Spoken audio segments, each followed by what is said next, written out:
सोचिए एक ऐसी सुबह जहां दुनिया के बड़े बड़े शहरों में एयर सायरन बज रहे हों, मिसाइलें आसमान चीरती हुई निकल रही हों और न्यूज चैनल्स पर सिर्फ एक ही हेडलाइन हो, तीसरा विश्व युद्ध शुरू हो चुका है। ये सोच भयावह है, मगर मौजूदा हालातों को देखते हुए ये कल्पना अब धीरे धीरे संभावना बनती जा रही है। रूस यूक्रेन जंग सालों से जारी है। इजराइल और ईरान के बीच खुला युद्ध शुरू हो चुका है। चीन, ताइवान, कोरिया, प्रायद्वीप और अफ्रीका में सशस्त्र संघर्ष, हर तरफ तनाव ही तनाव है। ऐसे में सवाल उठना लाजमी है कि अगर तीसरा विश्व युद्ध छिड़ा तो कौन कौन से देश किसके साथ खड़े होंगे। आदाब, मेरा नाम है तारिक और आप देख रहे हैं द हिंदी टॉप। चलिए आज इस काल्पनिक मगर संभावित युद्ध के नक्शे को हम एक एक करके समझते हैं। सबसे पहले बात करते हैं अमेरिका और इजराइल की। अमेरिका दुनिया की सबसे बड़ी सैन्य ताकत है और इजराइल जो पहले ही से ईरान के साथ जंग में कूद चुका है, अमेरिका का सबसे करीबी सैन्य सहयोगी भी है। अगर युद्ध बढ़ा तो अमेरिका इजराइल का साथ देगा, ये तो तय है। इस गुट में शामिल होंगे Britain, France, Germany, Canada, Australia, Japan, दक्षिणी कोरिया और नाटो के ज्यादातर सदस्य देश। स्वीडन और फिनलैंड जैसे देश भी हाल में ही नाटो में शामिल हुए हैं और अमेरिका के साथ खड़े दिखेंगे। अब नजर डालते हैं रूस और ईरान के पाले पर।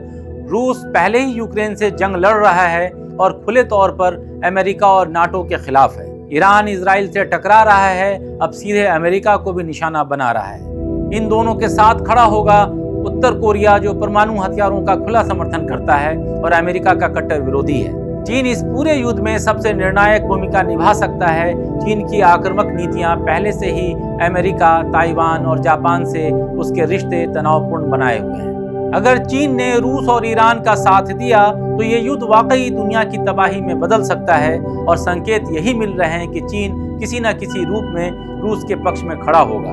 इसके अलावा सीरिया, बेलारूस, क्यूबा और वेनेजुएला जैसे देश जो पहले से ही पश्चिमी देशों के विरोधी रहे हैं, इस धड़े में शामिल हो सकते हैं। अरब दुनिया का एक हिस्सा भी इस ओर झुक सकता है, खासकर वो देश जो अमेरिका या इजराइल से नाराज हैं। अब बात उन देशों की जो तटस्थ रह सकते हैं: भारत, ब्राजील, दक्षिण अफ्रीका और कुछ खाड़ी देश।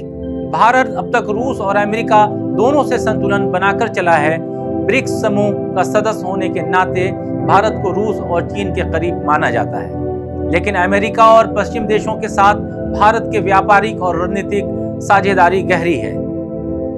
इसलिए भारत एक तटस्थ भूमिका निभा सकता है, जैसे कि शांति वार्ता में मध्यस्थता करना। दक्षिणी एशिया में पाकिस्तान की स्थिति भी दिलचस्प होगी। भले ही अमेरिका से उसके रिश्ते कमजोर हुए हों, लेकिन चीन और रूस के साथ उसकी निकटता उसे उस धड़े में खड़ा कर सकती है। वहीं बांग्लादेश, श्रीलंका जैसे देश तटस्थ ही रहना चाहेंगे। अब एक नज़र अफ्रीका की तरफ करते हैं। यहाँ के कई देश जैसे सूडान, माली, नाइजर और हैती पहले से ही हिंसा और गृह युद्ध के चपेट में हैं। अगर वर्ल्ड वॉर शुरू होता है तो ये देश किसी न किसी गुट की मदद से खुद को बचाने की कोशिश कर सकते हैं, लेकिन ज्यादातर अफ्रीकी देश या तो तटस्थ रहेंगे या आर्थिक सहायता के बदले किसी गुट में शामिल होंगे। अगर तीसरा विश्व युद्ध होता है तो उसकी तस्वीर कुछ ऐसी हो सकती है: एक तरफ अमेरिका, इजराइल और नाटो के सदस्य देश, दूसरी ओर रूस, ईरान, चीन, उत्तर कोरिया और उनके समर्थक देश, और इस बीच में होंगे भारत जैसे देश जो जंग में सीधे कूदने के बजाय बातचीत और कूटनीति के जरिए समाधान निकालने की कोशिश करेंगे। मगर यहाँ सवाल सिर्फ गुटों का नहीं है, सवाल है इस युद्ध का अंजाम क्या होगा। पहले और दूसरे विश्व युद्ध में लाखों लोग मारे गए थे, पर उस समय परमाणु हथियारों का प्रसार इतना नहीं था। आज की दुनिया में दर्जनों देश ऐसे हैं जिनके पास न्यूक्लियर कैपेबिलिटी है। अगर इन हथियारों का इस्तेमाल हुआ तो नतीजे भयावह होंगे। परमाणु हमले के बाद सिर्फ सैनिक नहीं, आम आदमी मरेगा, शहरों का नामो निशान मिट जाएगा और रेडिएशन से पीढ़ियां तक लोग बीमार रहेंगे। खेती खत्म हो जाएगी, अर्थव्यवस्था ध्वस्त हो जाएगी और शायद पूरी सभ्यता पर संकट आ जाएगा। इसलिए ये जरूरी है कि दुनिया बातचीत के रास्ते पर लौटे, शांति की कोशिश करे, क्योंकि अगर तीसरा विश्व युद्ध हुआ तो चौथा शायद पत्थर और लाठियों से लड़ा जाएगा। आपको ये वीडियो कैसा लगा हमें कमेंट बॉक्स में ज़रूर बताइएगा, और ऐसी ही वीडियोस के लिए आप हमारे चैनल द हिंदी टॉप को सब्सक्राइब करना ना भूलें। हमें एक्स यानी ट्विटर, फेसबुक और इंस्टाग्राम पर भी फॉलो करना ना भूलें।